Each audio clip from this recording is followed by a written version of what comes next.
अस्सलाम वालेकुम। Lecture number 49, chapter number 15, correlation and association. पिछले इस चैप्टर के जितने भी लेक्चर हमने पढ़े हैं उसमें हम लोगों ने कोरिलेशन को स्टडी किया है। आज के लेक्चर से हम एसोसिएशन को स्टार्ट। सबसे पहले वेरिएबल्स एंड एसोसिएशन। वेरिएबल्स क्या होते हैं? Quantitative data usually consist of measurable characteristics called variable. यानी क्वांटिटेटिव डाटा जिनको क्वांटिटेटिव डाटा यूजुअली उन चीज़ों पे बेस करता है जिनको हम लोग मेजरेबल कैरेक्टरिस्टिक्स की फॉर्म में एक्सप्रेस कर सकें। For example income of families, weight of student, age of child. इन सारी की सारी जितनी भी एग्जांपल मैंने डिस्कस किए इनको हम क्वान्टिफाई कर सकते हैं। A characteristics which cannot be measured numerically but only its presence or absence can be described is called an attribute। यानी ऐसी करेक्टरिस्टिक्स जिसकी हम प्रेजेंस या एब्सेंस के बारे में जस्ट बता सकें उसे हम लोग क्या कहते हैं? Attribute. For example I colour, marital status, for ये सारी एग्जांपल्स हैं एट्रीब्यूट्स की। The distinction between variables and attribute is important.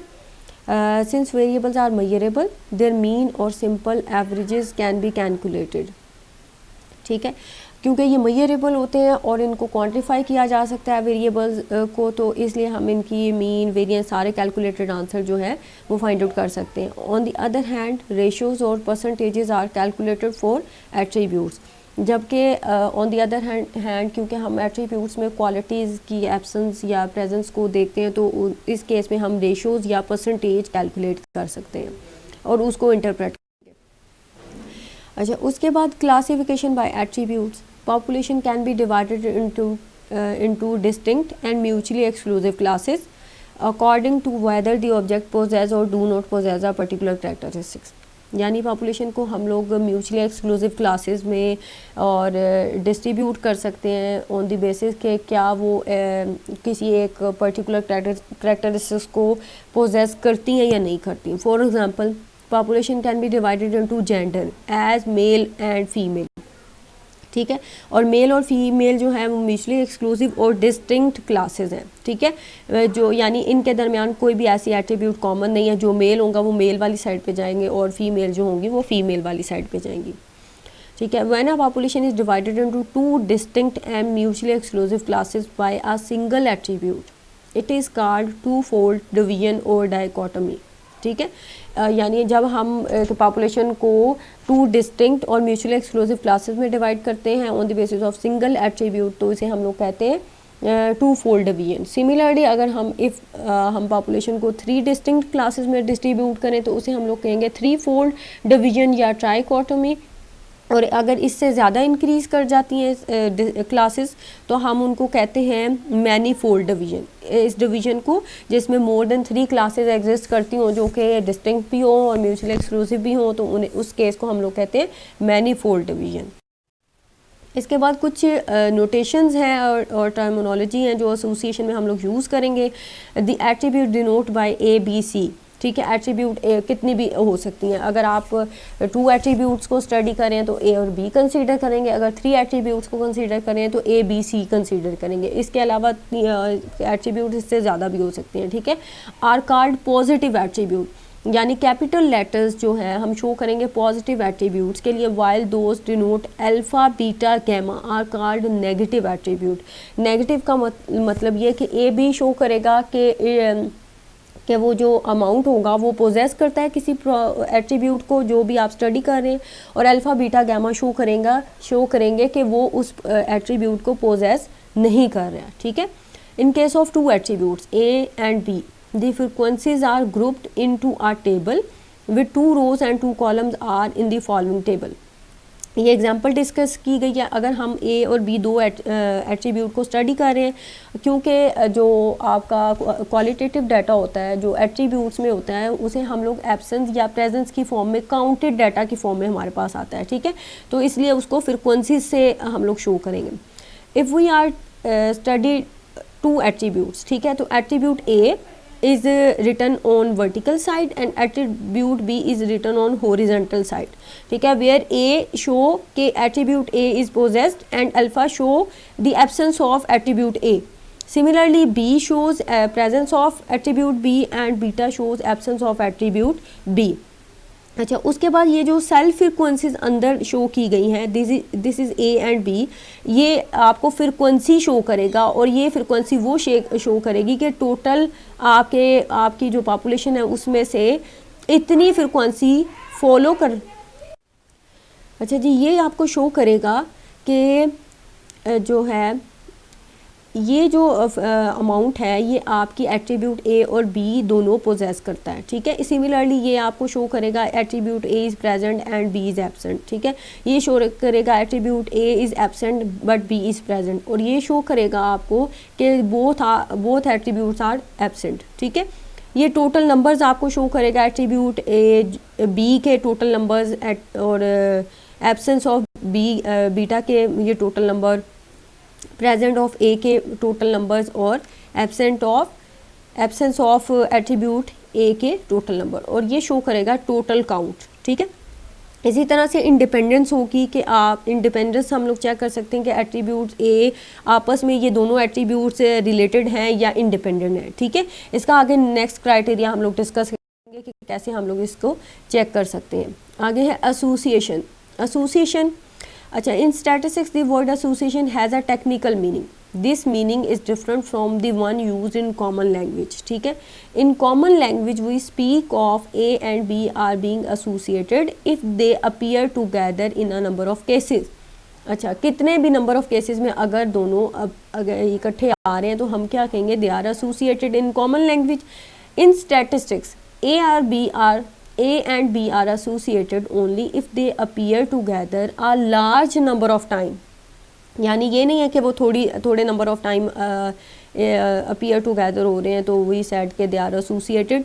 लेकिन वो अगर स्टैटिस्टिक्स में हम ए और बी को तब एसोसिएटेड कहेंगे when they appear together a large number of time, then it is expected, जितना हम एक्सपेक्ट करें उससे ज़्यादा number of time they are appear together if they are independent, ठीक है।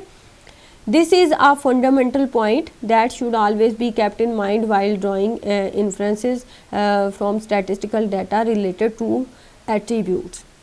यानी ये आपने माइंड में रखना है कि हमारी एक्सपेक्टेशन ये नहीं हो कि they are appear together, but actually they are appear together a large number of time, then we said A and B are associated, ठीक है। इसी तरह से कंप्लीट एसोसिएशन भी होगी, नेगेटिव एसोसिएशन भी होगी, वो कैसे चेक करेंगे नेक्स्ट हम लोग इसे डिस्कस करेंगे। Next we have a coefficient of association. ये कोफिशिएंट ऑफ एसोसिएशन यूज़ करते हुए हम लोग बता सकते हैं कि either the attributes are related और नॉट, ठीक। The degree of association between the two attributes A and B can be measured by Yule coefficient of association defined by the formula. यानी इस कोफिशिएंट को हम लोग क्या कहेंगे, यूल कोफिशिएंट ऑफ एसोसिएशन, और it is denoted by Q and it's formula is here. यहाँ पे आपका प्लस आएगा, ठीक है, ऊपर माइनस और नीचे plus. A B alpha B और माइनस यहाँ पे आई थिंक सो अल्फ़ा और बीटा होगा, माइनस ए बीटा और अल्फ़ा बी, क्योंकि ऊपर और नीचे वाले जो अल्फ़ा और बीटा के सिंबल्स यूज़ किए हुए हैं वो सेम होंगे। जस्ट डिफरेंस क्या आएगा, ऊपर माइनस आएगा न्यूमरेटर में और डिनोमिनेटर में प्लस साइन आएगा। अच्छा जी, like the coefficient of correlation it lies between -1 and +1, यानी कोफिशिएंट ऑफ एसोसिएशन की तरह भी इसकी रेंज जो होगी -1 के लिए होगी और -1 से +1 के दरमियान होगी। अच्छा, यहाँ से हम बता सकते हैं कि फॉर कंप्लीट एसोसिएशन और perfect positive association Q is equals to +1, और डिस एसोसिएशन के लिए Q जो होगा या परफेक्ट नेगेटिव एसोसिएशन के लिए क्या होगा, -1, और Q जब आपका 0 होगा तो हम कहेंगे एट्रीब्यूट्स आर इंडिपेंडेंट, एट्रीब्यूट्स आपस में इंडिपेंडेंट है, ठीक है। अच्छा, इसकी इंटरप्रिटेशन उसी तरह से है जैसे आर की होती है, सिर्फ डिफरेंस ये है कि आर हम लोग यूज़ करते हैं न्यूमेरिकल या वेरिएबल्स के लिए और क्यू हम लोग यूज़ करते हैं एट्रीब्यूट्स के लिए। अगर आपका डाटा एट्रीब्यूट्स का है तो आप वहाँ पर आर यूज़ नहीं कर सकते, आपको क्यू यूज़ करना पड़ेगा वहाँ। उसके बाद जी नेक्स्ट हमारे पास एग्जांपल है 15.10 ए part. Find the coefficient of association between the cholera and exemption from attacked not attacked for the following data। ये आपके पास डाटा है, आपके पास दो एट्रीब्यूट हैं, हॉरिजेंटल और वर्टिकल में अटैक और नॉट अटैक की, और उसमें नंबर्स आपको बताए गए हैं, ठीक है। एक कोई सर्वे किया गया होगा और देन उसकी क्लासिफिकेशन की गई है on the basis of these two attribute. अब आपने क्यू फाइंड आउट करना है। If A and B denote, अच्छा यहाँ पे जस्ट आप सिंपली देखें, ये आपके पास इंटरनल डाटा लिखा हुआ है, ठीक है, और अगर आप इसे शो कर रहे हैं बी के साथ, और ये डेफिनेटली क्या होगा, बीटा, और उसके बाद ये होगा आपका ए, और ये क्या होगा, अल्फ़ा। अगर आप इंटरनली इसको फिल करना चाहें तो यहाँ पे ये फर्स्ट जो होती है ए बी होगा, और ये लास्ट जो होती है अल्फ़ा बीटा होती है। उसके बाद ये क्या होता है, ए बीटा, और ये क्या होता है, अल्फ़ा बीटा, ठीक है। उसके बाद आप क्या करेंगे, टोटल फाइंड आउट कर लेंगे, कॉलम वाइज टोटल ये फाइंड आउट किया आपने, ठीक है, और कॉलम वाइज टोटल किया, रो वाइज टोटल किया, उसके बाद एन आपके पास आ गया, ठीक है।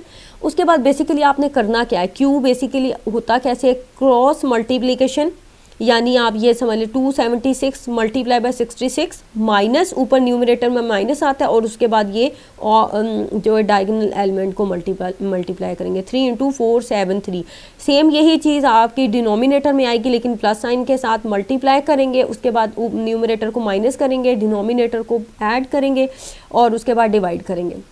तो क्यू आपके पास आ रहा है 0.855, ठीक है, which shows that the high positive correlation there is high positive association between the exemption from the attack and the other cholera जो है आपका वेरिएबल, ठीक है।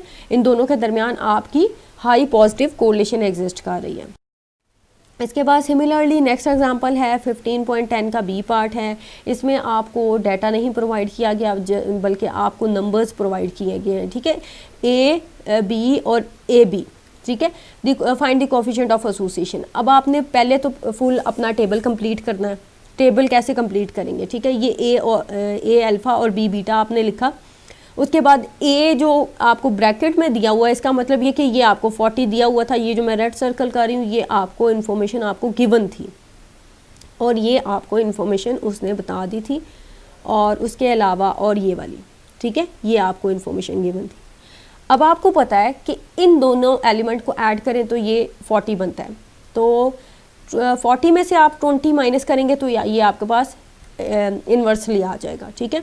उसके बाद इन दोनों का टोटल जो होता है वो 100 होता है, सो हेयर 60 जो है आपके पास आ जाएगा। ये जो टिक मैं कर रही हूँ ये आफ्टर कैलकुलेशन आपके पास आएगा।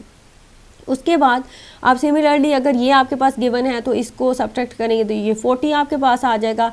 अब ये क्योंकि टिक वाला आपने ये 2 टिक आपने कैलकुलेट कर लिए हैं तो सेंटर वाला आपके पास फिर खुद ब खुद आ जाएगा। उसके बाद 60 में से आप 20 माइनस करेंगे तो ये 40 आपके पास फिलिंग जब इंटरनल डाटा सेट की हो जाएगी तो आपने क्यों उसी तरह से आपने ऑफ डायगोनल एलिमेंट्स को मल्टीप्लाई करेंगे, देन डायगोनल एलिमेंट्स को मल्टीप्लाई करके सब्ट्रैक्ट करेंगे और डिनोमिनेटर में ऐड करेंगे तो आपके पास क्यू का आंसर आ रहा है 0 minus 0.33। So there exist negative correlation, ठीक है, so there exist negative correlation. उसके बाद होमवर्क में यहाँ पे मैंने क्वेश्चन मेंशन किया है। बेसिकली ये क्वेश्चन जो है वो क्यू का नहीं है, इसमें टेस्टिंग ऑफ हाइपोथेसिस परफॉर्म करनी है। जस्ट प्रैक्टिस के लिए आप इस क्वेश्चन को यूज़ करें। इसके 3 पार्ट हैं और तीनों के लिए आप क्यू फाइंड आउट करके देखें, ठीक है।